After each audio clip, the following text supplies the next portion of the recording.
Kwa tukajitolea kuanzisha ile benki isiyokuwa na riba. Benki zote zinazoendelea. Jamani, tunasikilizana? Naona nitoe isemi na maksudi kwa sababu ile jambo mimi limenigusa sana. Na kama na nyinyi limewagusa, basi naomba mnisikilize kwa makini.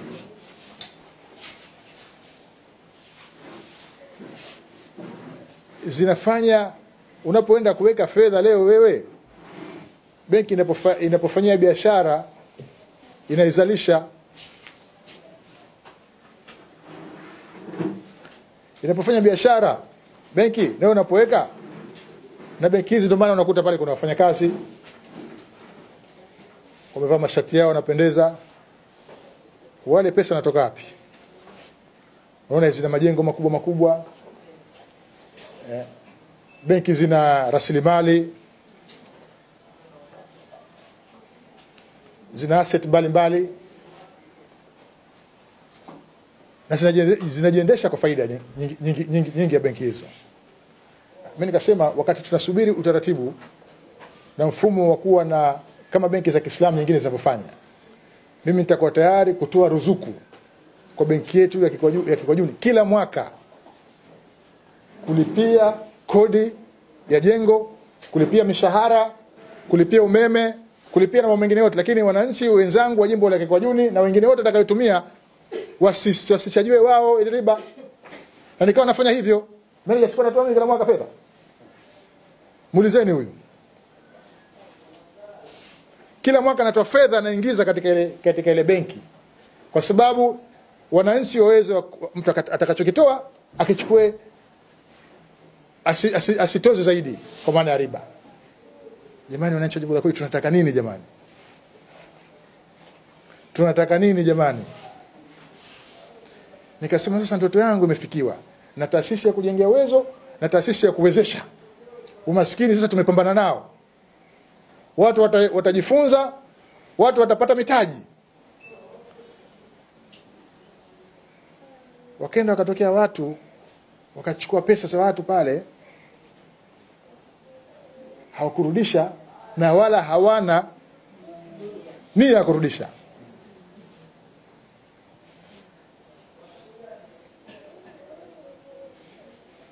Kwa kweli jambo hili si zuri. Si zuri kwa Mwenyezi Mungu, maana huu ni wizi. Waliofanya hivyo wameiba.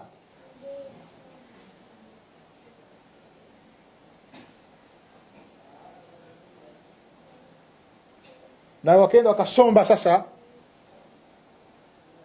na mitaji ya watu wengine ambao walikuwa na nia nzuri.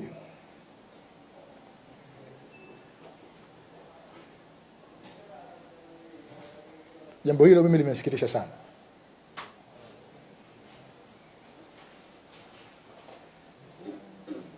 Nikasema mimi siwajibiki, hizo fedha sijazichukua mimi, si ndio? Mimi mwenyewe zangu zimo. Lakini wananchi wenzangu hawa wengine hali zao ndio vya kiba vyake ndio hivyo, lakini kubwa zaidi kuliko yote, hawa ndio wapenda maendeleo ya kweli. Na mimi dhamira yangu bado katika jimbo hili ni kuendelea kuleta maendeleo ya kweli. Sasa kama tunawavunja moyo hawa wapenda maendeleo, mimi safari yangu nitakwenda na nani?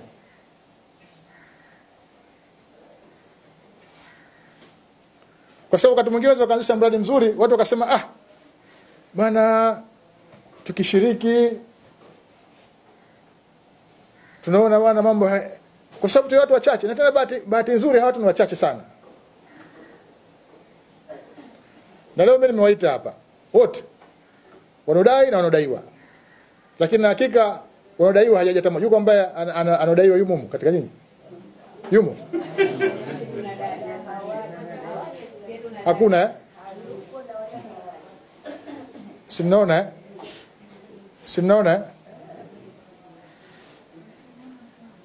Sasa bwana, mimi ninachowaambia popote pale walipo, jambo ambalo wamefanya si zuri, si zuri kwa Mungu, si zuri kwa binadamu wenzao.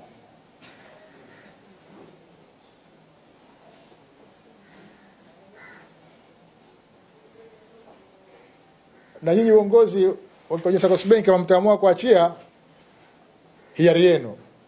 Lakini mimi nishatimiza wajibu wangu. Mkiamua kuwadai wakarudisha fedha za watu, mkaendelea na shughuli zenu, mimi nitaendelea kuisupport ile benki. Mkiamua kuachia pesa zikaenda, benki itajifilia mbalini na mchezo utakuwa ndio umeishia hapo. Na wala asitokezeni mtu akakwambieni kwamba hizi pesa sasa tulipi kwa sababu za mbunge na mbunge tumepa kura. Mimi pesa yenu ninopata mimi kwa mwaka ni milioni 24. Ndio pesa yenu wananchi kwa Juni. Ndio pesa ya mfuko wa maendeleo ya jimbo milioni 24. Imeshuka sasa 21. Ananikumbusha diwani, maana ndiye mjumbe wa kamati yangu. Leo nikitoka hapa saa 8 na kwenda kugawa jezi pale. Za nini? Za mashindano. Kila Ramadhani tunafanya mashindano ya Qur'ani na mashindano ya nini? Ya mpira. Na kupeni mfano mmoja ya kitu ambacho ninakifanya leo hapa. Nikitoka pale kwenda kugawa jezi na mipira na vifaa vya michezo kwa ajili ya ligi yetu. Ligi ile ni zaidi ya hizo milioni 21 harama zake. Ligi moja tu hiyo. Sijaingiza mashindano ya Qur'ani ambayo tunafanya baadaye. Sijaingiza mambo mengine mengi katika jimbo hili ambayo tunayafanya, ikiwemo kwenye afya, ikiwemo kwenye elimu, ikiwemo kwenye maji, ikiwemo kwenye michezo na mambo mengine mengi. Nikija hapa siku ya utekelezaji wa ilani ya ulezaji wa utekelezaji wa ilani katika jimbo hili, mtaona kiasi mamilioni mangapi yametumika. Ni kwa sababu ya bidii yangu, dhamira yangu ya dhati ya kuwatumikia wananchi, na nahangaika kutafuta. Hata nichanganya na mshahara wangu hazitatosha. Tena hazitatosha kwa maana ya kidogo sana. Mamilioni mamia na kwa milioni 20 ni wapi na wapi? Nimekwambieni tumeraise pesa hapa Tai. Nimeandika project write up kwa mkono wangu. Nimeomba fedha kwenye taasisi za kimataifa. Tuna mradi wa karibia bilioni 1 jimbo la Kwajuni. Nililazimika kufanya hivyo. Kwani mimi kazi yangu siniende baraza la bungeni na mwakilishi ni baraza kesha kaambia serikali tu. Jamaa serikali iko juu tuna maji. Sisi tumechimba visima vidogo hivi vya milioni 2-3 tunavyoweza milioni 6. Maji ya mengine ni kazi yenu. Ingetosha tu kuja kuambia jamani mimi wananchi wa jimbo la Kwajuni nimeshasema katika bunge na nimemwambia mwakilishi kasema baraza la wakilishi tusubiri serikali ifanye. Na sababu gani mimi ya kukaa nikajipinda nikaomba pesa za mradi wa maji katika jimbo hili? Kwa sababu ya mapenzi yangu ya dhati tu ya kuwatumikia watu na kutimiza wajibu wangu zaidi ya kiwango.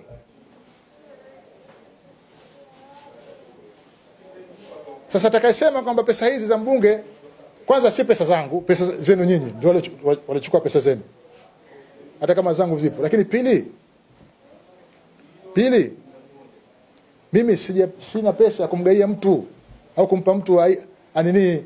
Ni kweli tunasaidia watu wanaumwa wagonjwa, tunasaidia watoto mayatima kusomesha, tunasaidia watu wakifa kwenye misiba, na tumeka utaratibu maalum kufika kwenye jimbo. Hata kama mimi niko Dodoma. Lakini sijamwambia mtu achukue pesa ibe alafu asingizie mimi. Na mimi leo nimeamua kukuiteni hapa nyinyi ambao mmeamua kuja ambao mnadai. Mimi nitatoa pesa zangu mfukoni, nitakulipeni.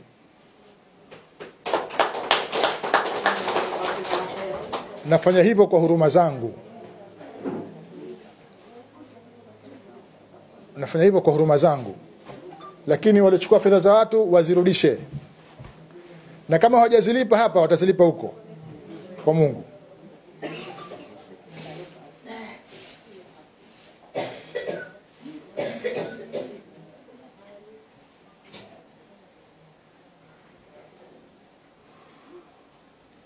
Kwa hiyo nimeona nianze na inawezekana pengine wengine watakuwa wamechoshwa na hotuba yangu refu. lakini mbona ni vizuri nianze kuelezea ili mfahamu. Tulikuwa tuna ndoto, na katika ndoto zetu tukazitafsiri kwa kuanzisha taasisi zitakazokuwa endelevu katika jimbo ili kukabiliana na changamoto za wananchi wenzetu ambao walituamini. Na moja katika taasisi hizo tulizozianzisha ni hii ambayo leo mmekuja hapa kutumia ukumbi wake. Inaitwa TAI. Na nimeona nimpongeze kwa sababu taasisi hii ni taasisi ambayo kila siku zikienda mbele inazidi kuwa imara.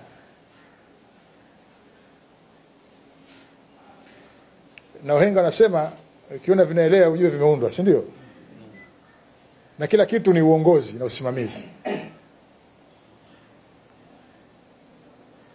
Kwa hiyo mwenyekiti, kwa niaba ya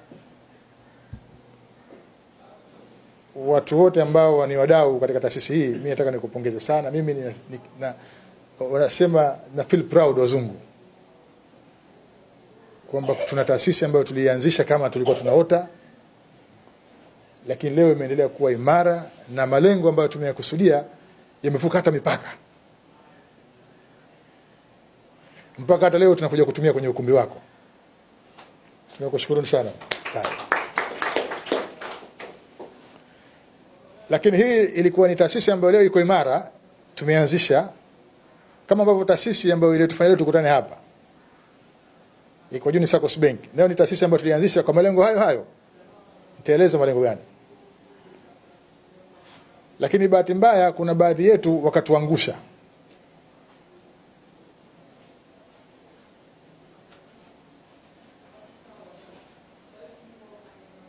Na hivyo basi kwanza nataka niwape pole ambao kwa namna moja ama nyingine walipata athari fulani zilizosababishwa na watu wengine ambao walituangusha katika taasisi yetu ya Kikwajuni SACCOS Bank. Lakini nataka niwapongeze wale wote ambao walikuwa na imani na taasisi ya Kikwajuni SACCOS Bank, ambao wengine wakaweka amana zao, wakawa na imani kubwa na dhamira dhati ya kuliendeleza jimbo letu na nchi yetu kwa ujumla. Maana wangeweza kwenda kuweka fedha hizi katika benki yote, mabenki yamejaa, si ndio? Wangeenda wakaweza kuweka amana benki sijui PBZ, CRDB, NBC. Lakini wakasema tuje tunakuja kuweka katika taasisi ya jimbo letu. Taasisi hii tukiwezesha itakuwa kwa faida yetu sisi, jimbo letu na vizazi vinavyokuja. Hao mimi lazima niwapongeze sana. Hao ni wana maendeleo ya kweli wa jimbo hili. Nataka pia niwapongeze na uongozi wa Kikwajuni SACCOS Bank ulikuwa chini ya marehemu mama yetu Bitatu kwa changamoto kubwa ambayo walikumbana nayo. Mimi nilikuwa namuonea huruma marehemu Bitatu. Watu walikuwa wanambebesha lawama, maskini mama yetu aliyejotelea kuacha kazi zake na akawa anakaa bila hata kulipwa mshahara ili aone taasisi inakwenda vizuri, na lawama zote zikamwangukia yeye.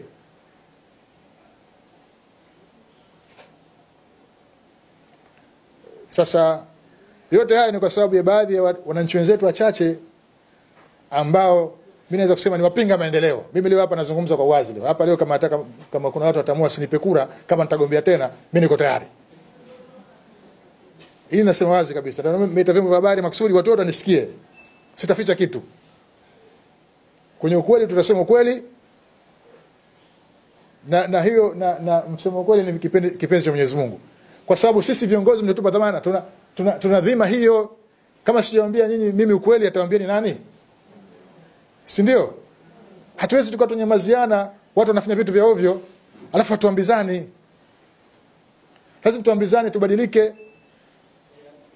Ili sisi jimbo letu liendelee na nchi yetu iendelee.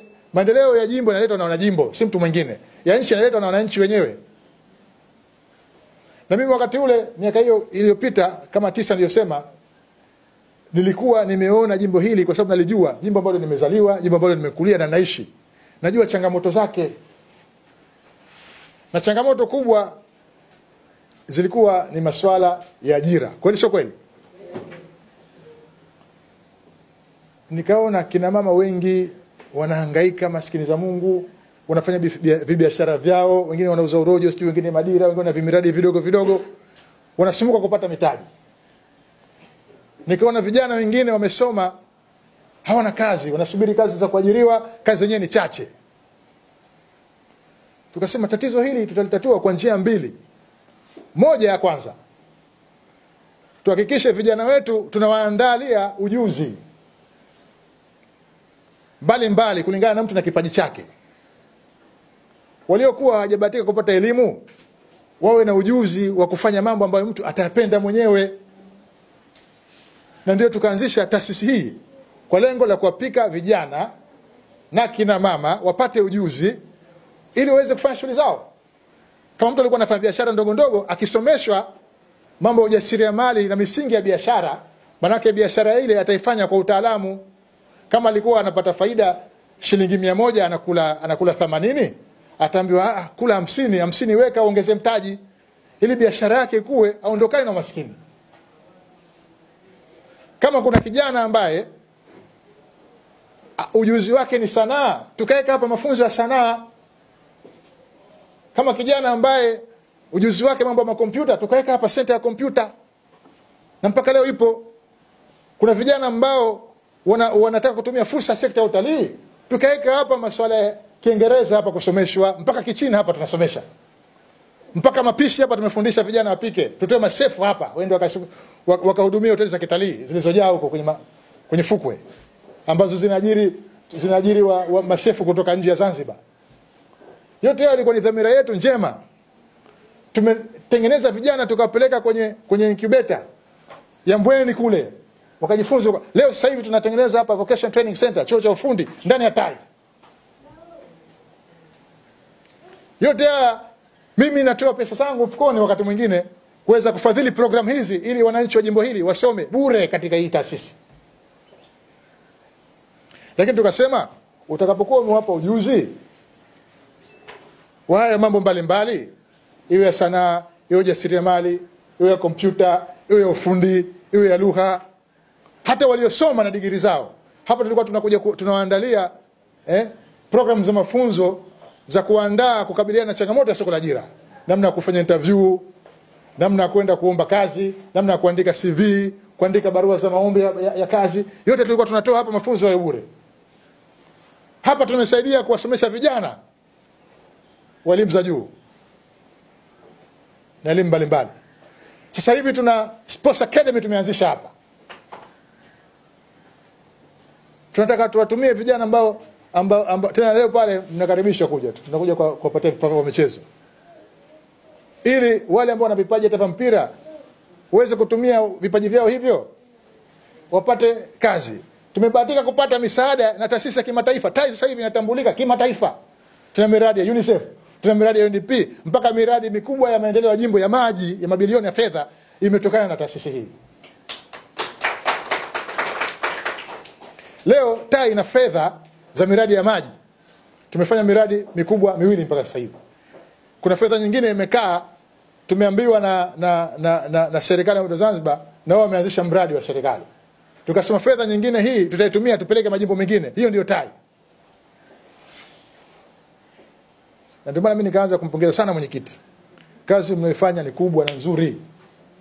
Lakini bahati mbaya wanaofaidika na kituo hiki vijana wengi wanatoka nje ya jimbo la Kikwajuni. Sasa tukasema tutakapokuwa tumewaandaa vijana na hawa kina mama wameshakuwa na ujuzi, mtu ameshakuwa na ujuzi labda ufundi, hana hata pesa kununua spana, atapataje pesa? Ndio tukasema tuanzishe na benki ya jimbo, ili sasa benki ile itumike kutoa mikopo iliyokuwa haina riba, ili mtu ajiendeleze. Na nyinyi mashahidi. Binafsi mimi nimetoa msaada katika vikundi vya kina mama si mara moja, si mara mbili, na vijana katika jimbo hili. Ikiwemo ya fedha, Tulihamasisha hapa vikundi vya kina mama. Wakaja pale Kilimani siku moja tukamwalika makamu wa pili wa rais. Tukatoa mitaji kwa hapa. Natoka nje kwa macho yangu nashuhudia wanagawana. Wamekuja wamevaa kanga wanapendeza sijui kikundi sijui cha nini sijui wana majina yao wanaita sijui mbaya si mwenzetu sijui sijui tuna utulivu nini. Kumbe wanatoka nje baada ya kuchukua ile pesa wakafanyia angalau hata wakakopeshana wakafanya kama upatu kusaidiana hata kufanya biashara. Mwingine akasema mimi nitauza labda kanga, mwingine akasema mimi nitauza hichi. Leo mwezi huu anapewa huyu, wenzako ananunua. Hata kufanya hivyo wanashindwa. Wameenda wamegawana kila mmoja anapiga karata pale. Chako. Hata hajafika hata nyumbani mbele yetu tunashuhudia. Tukasema kwa utaratibu huu hatuwezi kwenda. Ndio tukatafuta wataalamu, tukafanya utafiti wa kina, tukaanzisha benki ya jimbo.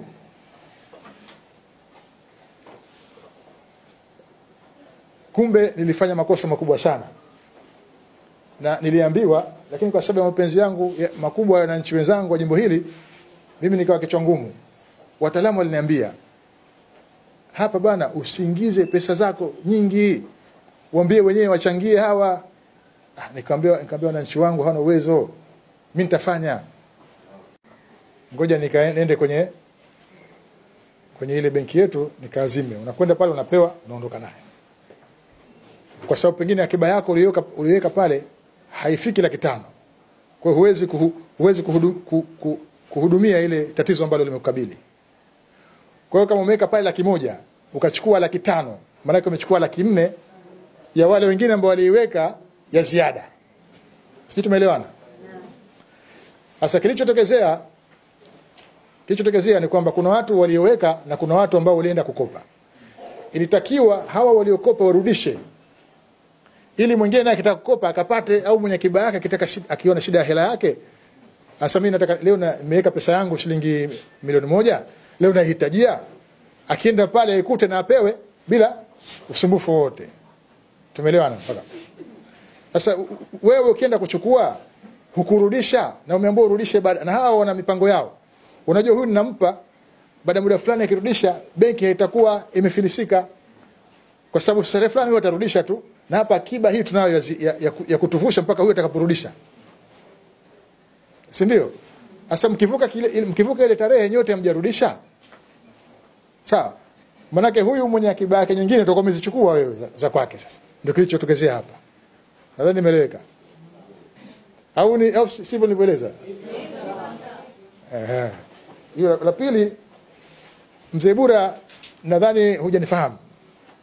Mimi nilisema hapa mwanzo nikasema kwamba katika hili kama kuna mtu ambaye ataona kwamba kwa kauli zangu na matendo yangu kuhusu hili mimi itamfanya sinipe kura, sitaki kura yake.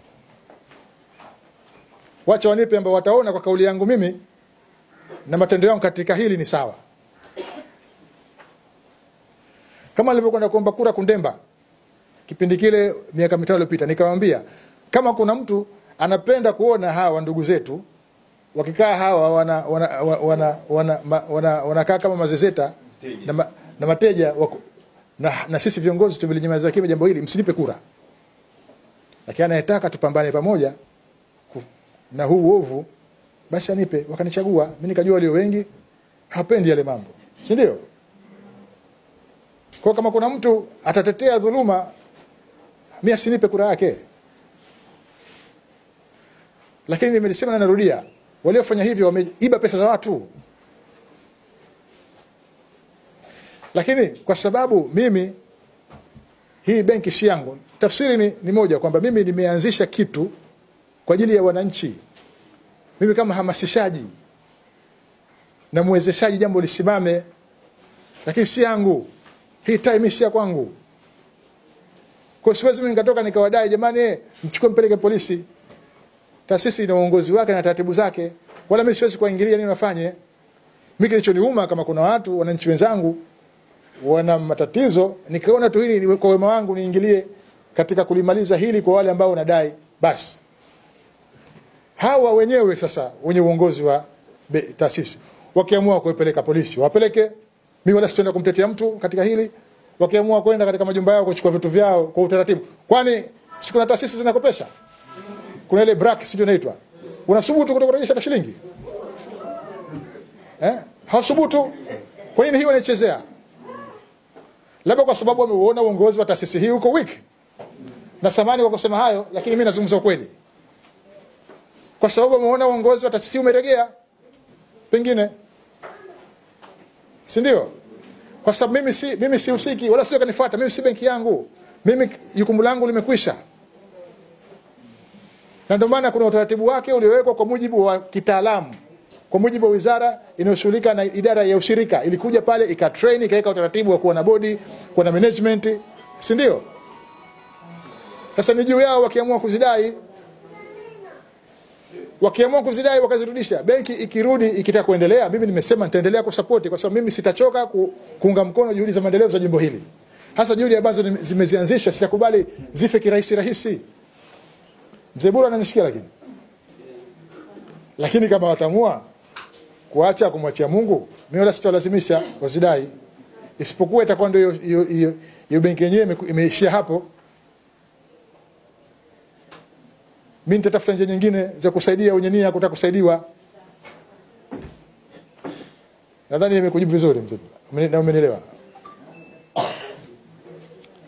La mwisho kuhusu mikataba, ipo mikataba yote na ndio maana ninasema labda ni kuzubaa kwao tu, lakini wana document zote ziko hapa. Kuna maleji haya yanaonyesha kila kitu, kuna sehemu wamesaini, si kila kitu kipo. Kwa hiyo kila kitu kipo kisheria wakiamua kulifanya kazi hili jambo. Kwa hiyo nashukuru sana kwa kusikiliza. Hili ndio jimbo la Kikwajuni lilivyo. Tuna matatizo makubwa. Na nikwambieni ukweli. Jimbo la Kikwajuni hatutaki maendeleo sisi. Baadhi ya watu tu wachache ndio wataka maendeleo, lakini wengi hataki maendeleo. Haya ndio mambo ya maendeleo, lakini hatuyataki. Tufanye nini? Hebu wazee tufanye nini?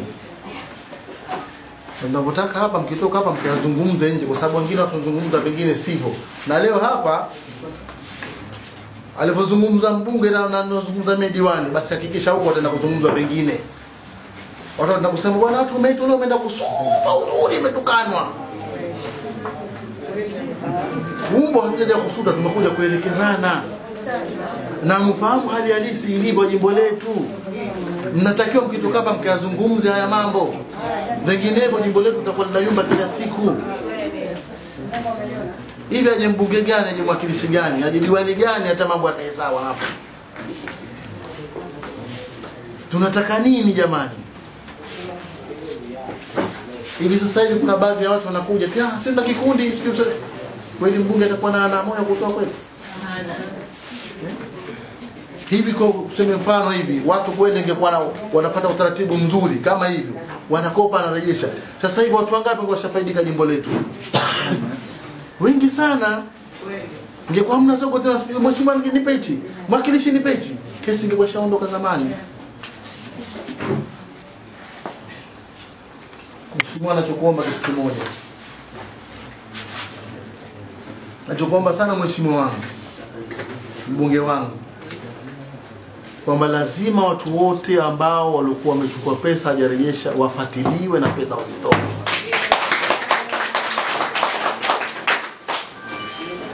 Viongozi, lazima watu pesa wazitoe. Maneno ya kufuli lazima pesa wazinye. Pesa chungu nzima. Tungefanya mambo chungu nzima hapa katika jimbo letu, bali haya yalofanywa haiwezekani. Na mimi niko pamoja na nyinyi bwana. Mheshimiwa bwana, hakuna kumwacha mtu. Hakuna kabisa, hakuna chukua chako mapema. Tena mtu anakuambia CCM chukua chako mapema, anaitafsiri vibaya. Lazima pesa zitoe, haiwezekani. Haiwezekani kabisa, hakuna msamaha. Kwa sababu ile pesa si ya kwako, ni pesa ya watu. Mheshimiwa, hakuna siku kusema tumwachie mpaka siku ya siku. Tumwanze hapa kwanza. Uko Mungu akammalize. Kwa sababu huyo hana imani na jimbo hili. huyo hana imani na jimbo hili. Nashangaa sana jimbo letu.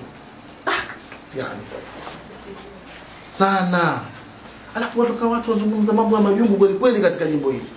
Wanazungumza masuala ambayo tamana hayana kabisa. Mpaka viongozi wanakuja wa chama sasa wanazungumza nini wale? Yaani kuna vikao tunakaa humu watu wanazungumza ovyo kabisa. Tasikia sasa mbunge hivi, sio mwakilishi hivi, sio hivi. Vitu vya msingi watazungumzi. Tai hii imeanzishwa kipindi kirefu hii tai. Ni watu wanakuja kuiba vitu humu ndani. Wanaiba na mashahidi.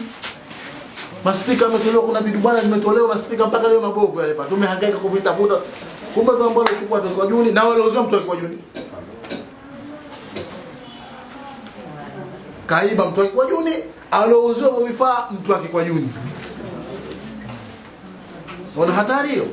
Kwa yeye. Ndio hali ya jimbo letu lilivyo. Sasa jamani, tukuombeeni muwe na majibu mazuri ya kujibu watu huko. Na mueleze kwamba mbunge na mwakilishi wamefanya hivi, lakini sisi bwana hatutaki maendeleo, nataka hivi. Mueleze, msieleze mambo yalikuwa si ukweli.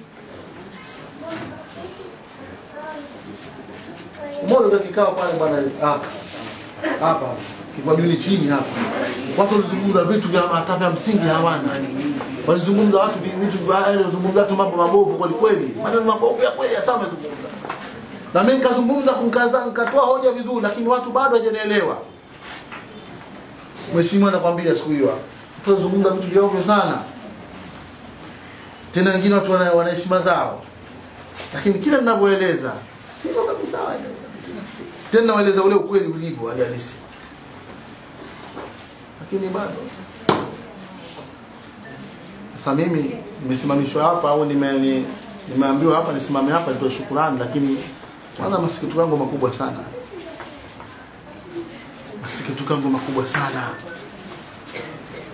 Na pili, mheshimiwa bwana, natoa shukrani sana. Kwanza natoa shukrani wewe mheshimiwa, na ninakwambia mheshimiwa, jimbo hili nilichokuambia na hata jimbo jingine ukitogombania, mimi nakwambia mheshimiwa utashinda kila siku.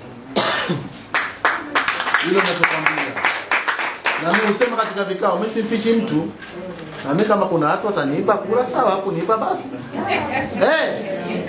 Kukupa na kupa Mungu, kunyang'anya Mungu. Mnifahamu?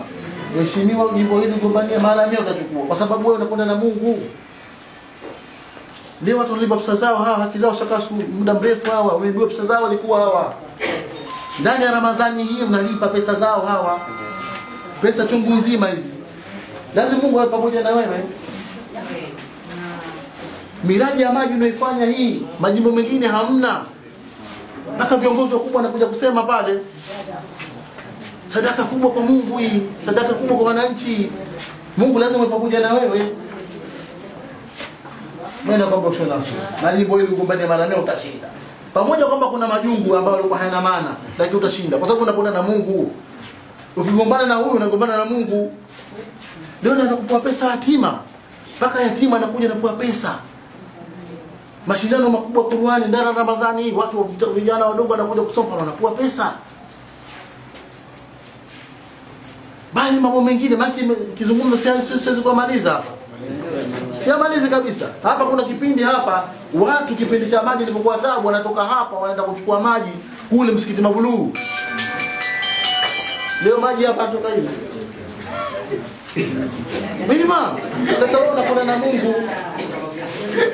Wewe unakwenda na Mungu. Izuru mheshimiwa wewe mwenyewe usimsema atalipwa huko lakini mimi nitakuwa siku radhi. Yachukuliwa hatua zirudishwe hizi pesa za watu walizokopa. Sio kwamba ndio basi tu watatuona sisi wajinga sote hapa. Nimemaliza mheshimiwa.